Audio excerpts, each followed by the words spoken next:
پاکستان اور دنیا بھر میں دیکھنے اور سننے والوں کو ارشد شریف کا سلام۔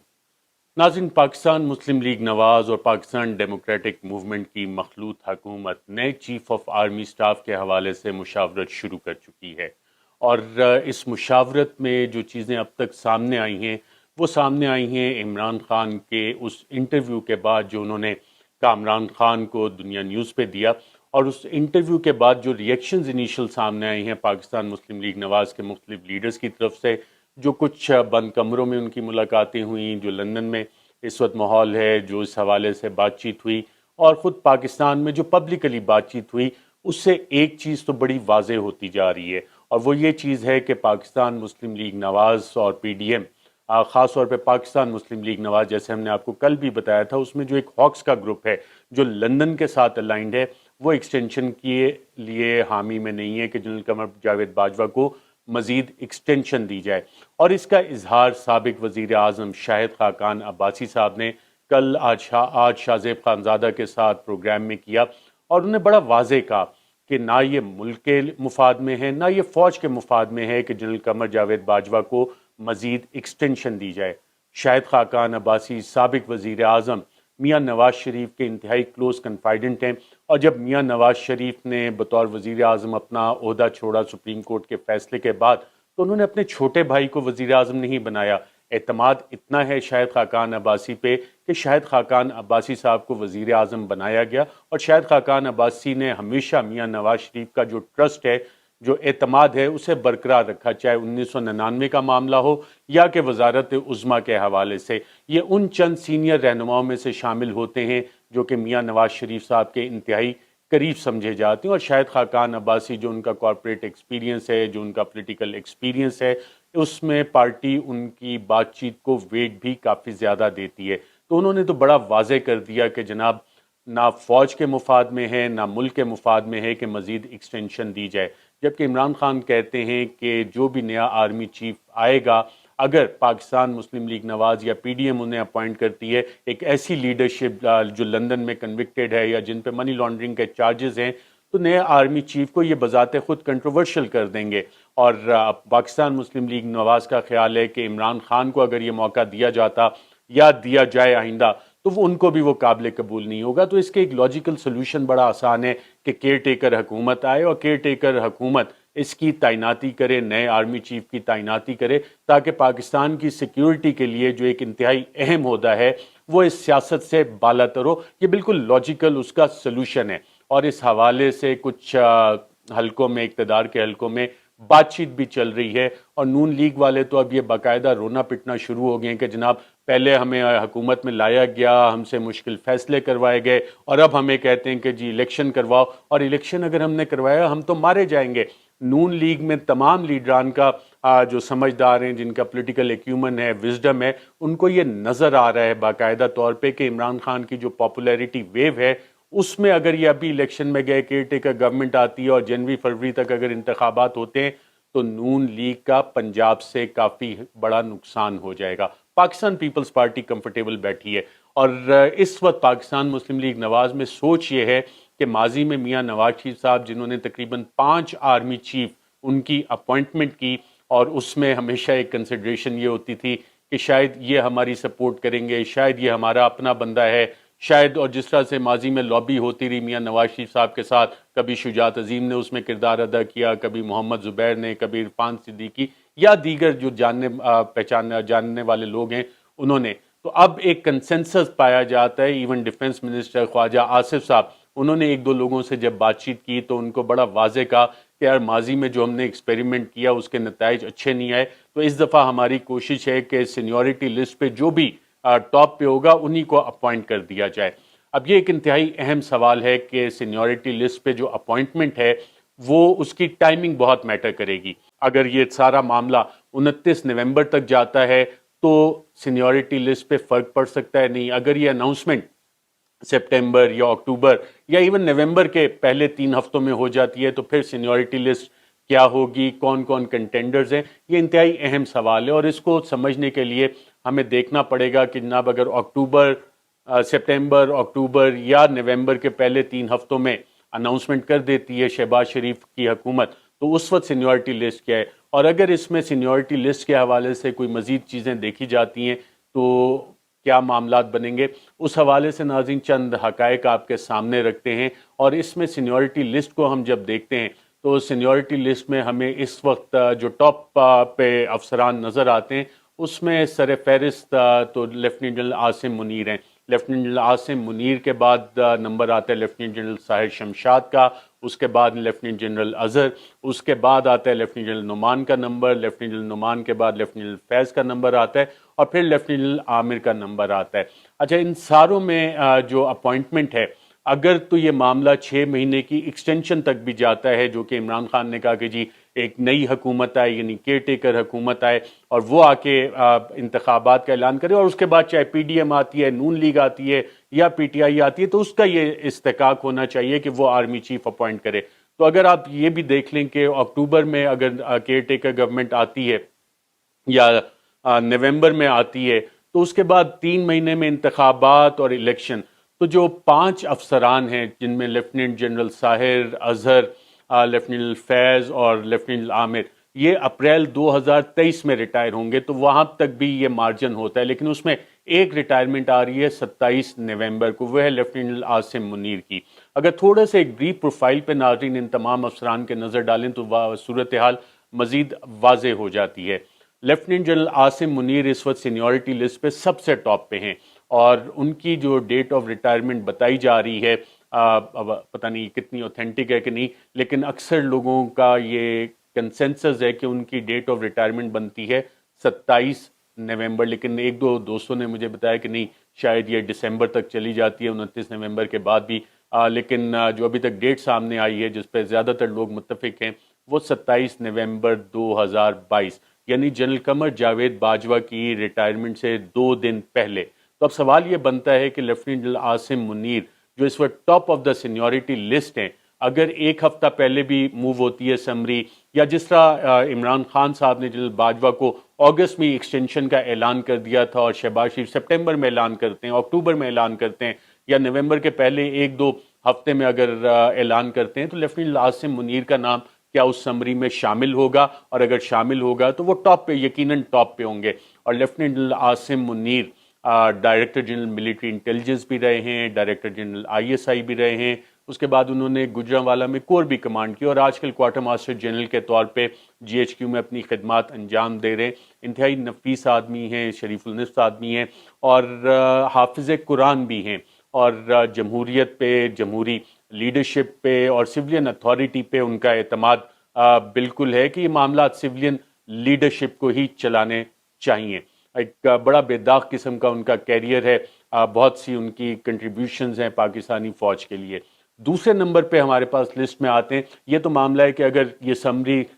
سپٹمبر، اکتوبر یا نومبر کے شروع میں جاتی ہے تو lieutenant Asim Munir top of the list ہیں۔ کیریئر بھی ان کا انتہائی شاندار ہے، جو ان کی شخصیت، جس شخصیت کے وہ مالک ہیں، حافظ قرآن بھی ہیں، وہ بھی بہت سے لوگوں کو امپریس کرتی ہے۔ دوسرے نمبر پہ ناظرین نام آتا ہے لیفٹیننٹ جنرل ساحر شمشاد کا۔ لیفٹیننٹ جنرل ساحر شمشاد صاحب انتہائی اچھے آدمی بھی ہیں، اور ڈائریکٹر جنرل ملٹری آپریشنز بھی رہ چکے ہیں۔ ڈائریکٹر جنرل ملٹری آپریشنز کے علاوہ جو ایک امپورٹنٹ اسائنمنٹ ان کے پاس تھی وہ چیف آف جنرل سٹاف کی تھی، اور چیف آف جنرل سٹاف کا عہدہ جو ہے پاکستان کی فوج میں کہا جاتا ہے کہ ڈائریکٹر ملٹری آپریشنز اور چیف آف جنرل سٹاف یہ نرو سینٹر کی حیثیت رکھتے ہیں، اور انٹیلیجنس کے معاملات، انفارمیشن کے معاملات، آپریشنل معاملات یہ سارے دیکھتے ہیں۔ اور اس کے بعد ان کی تعیناتی ہوگی بطور کور کمانڈر راولپنڈی، جہاں پہ ابھی تک یہ اپنی خدمات انجام دے رہے ہیں۔ لیفٹیننٹ جنرل ساحر شمشاد نے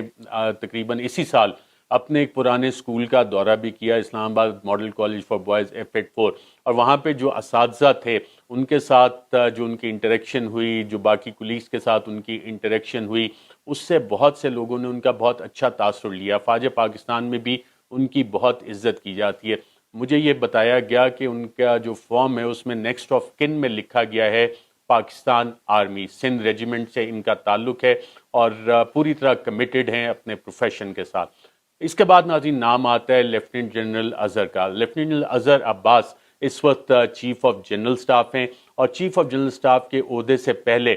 یہ کام کر رہے تھے بطور corps commander Rawalpindi. Lieutenant Azhar Abbas کی ریپوٹیشن پاکستان آرمی میں ایک انتہائی اچھے، ایماندار، آنیسٹ اور اسٹرکٹ آفیسر کی ہے، he goes by the book, he goes by the rule, اور نو نانسنس ٹائپ ان کا ایٹیٹیوڈ ہوتا ہے بہت سارے معاملات پہ. And once a task is assigned to ہم، ہی میک شیور کہ وہ والا کام جو ہے مکمل ہو. پاکستان انڈیا کی جو کشیدگی ہوئی تھی اس میں بھی جس امپورٹنٹ پوزیشنز پہ تھے اسے ریزالو کرنے میں کافی اہم اور کلیدی کردار انہوں نے ادا کیا. لیفٹیننٹ جنرل اظہر عباس کے بعد ناظرین سینیورٹی لسٹ پہ جو نام آتا ہے وہ آتا ہے لیفٹیننٹ جنرل نعمان کا. اور لیفٹیننٹ جنرل نعمان ناظرین اس سے پہلے پروموشن سے پہلے اپنی آئی ایس آئی میں ڈائریکٹر جنرل انالیسس کے طور پہ کام کرتے رہے. اس کے بعد ان کی ایک اہم تعیناتی ہوئی جو بطور کور کمانڈر پشاور تھی، جو پورا آپ کا ویسٹرن بارڈر اور خاص طور پہ جو لا اینڈ آرڈر کے معاملات تھے اس دور میں انہوں نے وہاں پہ نہ صرف ڈیولپمنٹ کو دیکھا بلکہ کاؤنٹر ٹیررزم آپریشنز جو ہے اس میں بھی باقاعدہ اس چیز پہ کو دیکھتے رہے. اور بطور D G analysis I S I جو انہوں نے کام کیا، جو ان کا پرسپیکٹیو ہے اس حوالے سے وہ انتہائی اہم ہے. اور اسی وجہ سے جو ان کی اکیڈیمک انڈرسٹینڈنگ ہے، جو ان کی آپریشنل انڈرسٹینڈنگ ہے معاملات کی، آج کل پریزیڈنٹ این ڈی یو کے طور پہ کام کر رہے ہیں. لیفٹیننٹ جنرل نعمان کے بعد ناظرین نام آتا ہے لیفٹیننٹ فیض حمید کا. لیفٹیننٹ فیض حمید جنرل باجوہ کے چیف آف سٹاف بھی رہ چکے ہیں، جی او سی پنو عاقل رہ چکے ہیں، ڈائریکٹر جنرل کاؤنٹر انٹیلیجنس رہ چکے ہیں آئی ایس آئی میں. اس کے بعد director general I S I D G I S I بھی رہے، اور پھر انہوں نے کمانڈ کی بطور کور کمانڈر پشاور، اور کور کمانڈر پشاور سے پھر انہیں تعینات کر دیا گیا کور کمانڈر بہاولپور. ان کے دور میں جو ایک سب سے انٹرسٹنگ چیز ہوئی تھی، اور پھر انہوں نے کابل کا دورہ بھی کیا اور وہاں پہ چند انہوں نے کمنٹس دیے تھے جو کہ انٹرنیشنل ہیڈ لائنز بنی. اور کہا جاتا ہے کہ lieutenant Faiz Hamid on the job ہوتے ہیں، کوئی بھی معاملہ ہو اگر کہیں پہ پھنس جائے تو he has a solution to every problem, اور وہ اس کا سولوشن نکال لیتے ہیں. لیفٹیننٹ فیض حمید کے بعد ناظرین نمبر آتا ہے لیفٹیننٹ جنرل عامر کا. اور لیفٹیننٹ جنرل محمد عامر اس وقت پوسٹڈ ہیں کور کمانڈر گجرانوالا کے طور پہ، اور اس سے پہلے امپورٹنٹ اسائنمنٹس پہ تعینات رہے ہیں. ماضی میں یہ سابق صدر آصف زرداری کے ملٹری سیکرٹری بھی رہے ہیں، جس طرح ایک دور میں سابق chief of the army staff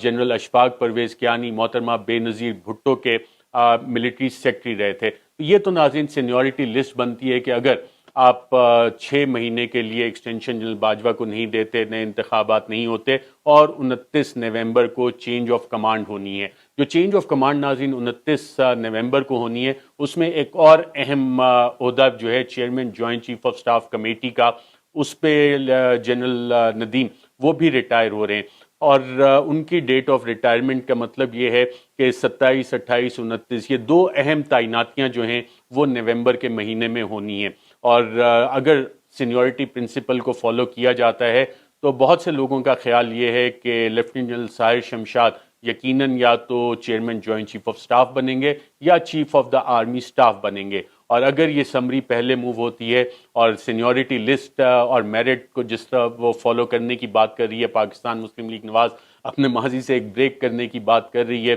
اتحادیوں سے بھی انہوں نے مشورہ لینا ہے، تو لیفٹیننٹ جنرل عاصم منیر کے بارے میں کہا جا رہا ہے کہ وہ chief of the army staff بننے کے ایک سٹرونگ کنٹینڈر بھی ہو سکتے ہیں. لیکن اگر اس میں سینیورٹی لسٹ اور 1-2 دن کو آگے پیچھے کر کے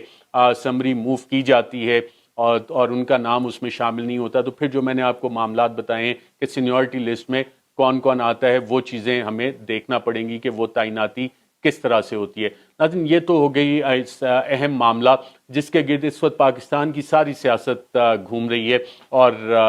یہ اہم اس لیے بھی ہے کہ اگر پاکستان کے سول ملٹری تعلقات پہ نظر ڈالی جائے، ماضی پہ نظر ڈالی جائے، تو یہ ایک انتہائی اہم عہدہ ہوتا ہے جس کے کہ قومی سلامتی کے معاملات میں، قومی سیاست کے معاملات میں بہت اہم کردار ہوتا ہے. اور جب بھی کوئی ہیومینیٹیرین کرائسس یا ڈیزاسٹر آتا ہے تو افواج پاکستان پاکستانی قوم کی مدد کے لیے لوگوں کے ریلیف ایکٹیویٹیز میں بھی اپنا بھرپور کردار ادا کرتی ہیں. جو انٹرنیشنل معاملات ہوتے ہیں وہاں پہ جو chief of the army staff ہوتا ہے وہ چیف سیکیورٹی ایڈوائزر بھی ہوتا ہے، جو بھی وزیر اعظم ہوتا ہے، تو ان معاملات میں بھی ان کی انپٹ بہت اہم ہوتی ہے. اس وقت ناظرین پاکستان میں جو صورتحال بنی ہوئی ہے، خاص طور پہ معاشی صورتحال جو بنی ہوئی ہے، وہ یہ تقاضا کرتی ہے کہ پاکستان میں جو سیریس ایشوز ہیں ان کو حل کیا جائے اور پھر ایک پورا کنسنٹریٹ کیا جائے پاکستان میں، ایک معاشی پلان بنایا جائے، ایک معاشی روڈ میپ بنایا جائے۔ کیا یہ ممکن ہے کہ ہماری سول ملٹری قیادت ساتھ بیٹھے اور پلان بنائے کہ جناب 2030 تک ہم نے پاکستان میں $100 بلین کے ریزروز کرنے، اور اس کے لیے کام کیا کرنا ہے، اس کے لیے ڈیٹیلڈ پلاننگ کیا کرنی ہے، اس کے لیے روڈ میپ کیا ہے، اور سول ملٹری قیادت بیٹھ کے تمام پاکستان کے سٹیک ہولڈر سے، بزنس مین سے، سول سوسائٹی سے، پارلیمنٹ میں وہ سارے پروپوزل سامنے آئیں اور اس پہ یہ طے کر لیا جائے کہ جناب یہ ہم نے اہداف حاصل کرنے ہیں۔ $100 بلین کوئی زیادہ مشکل نہیں، جو پاکستان میں یوتھ بلج ہے، پاکستان میں انڈسٹری کون سی لگانی ہے، پاکستان کی اپنی انڈیجنس پروڈکشن کون سی ہونی ہے۔ حالت ہماری ناظرین اس وقت یہ ہے کہ ہم سوئی بھی شاید خود نہیں بنا سکتے، امپورٹ کرنی پڑتی ہے، امپورٹ بل ہمارا بہت زیادہ ہو گیا ہے، اور اس وقت جو کرائسس ہمارا ہے کرنٹ اکاؤنٹ ڈیفیسٹ کا، وہ بڑھتا جا رہا ہے،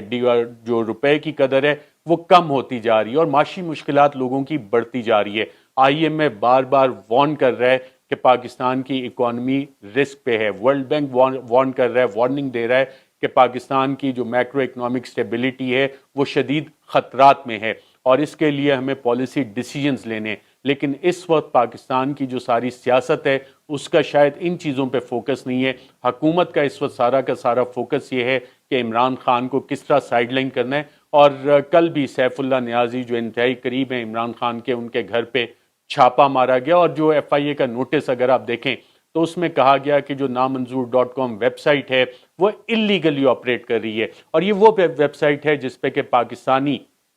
پاکستانیوں سے اپیل کی گئی کہ پاکستان تحریک انصاف کی سیاسی ایکٹیویٹیز کے لیے اپنے فنڈز دیں، اور پاکستان تحریک انصاف ناظرین اس پہ عمران خان پہ لوگوں کا اعتماد یہ کہ انہوں نے ٹیلی تھون کیے،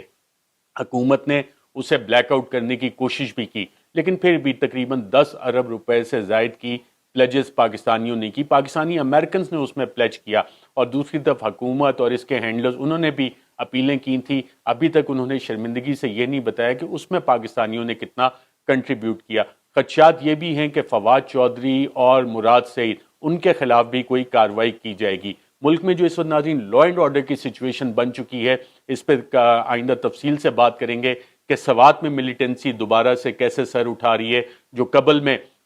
سوسائڈ اٹیک ہوا جس میں پاکستانی پولیس مین شہید ہوئے، کوہاٹ میں حملہ ہوا جس میں ہمارے پاکستانی لا انفورسمنٹ ایجنسیز اور دیگر لوگ شہید ہوئے، کہ کڈنیپنگ فار رینسم دوبارہ سے سر اٹھا رہی ہے، کراچی میں لا اینڈ آرڈر سچویشن ہاتھ سے نکل جا رہی ہے، شہریوں کو کہہ دیا گیا ہے اپنی مدد آپ کریں، تو یہ لا اینڈ آرڈر کے معاملات سڈنلی بگڑتے کیوں جا رہے ہیں، اس پہ انشاءاللہ پھر آپ سے تفصیل کے ساتھ بات کریں گے۔ ابھی فی الحال کے لیے اتنا ہی، اپنا خیال رکھیے گا۔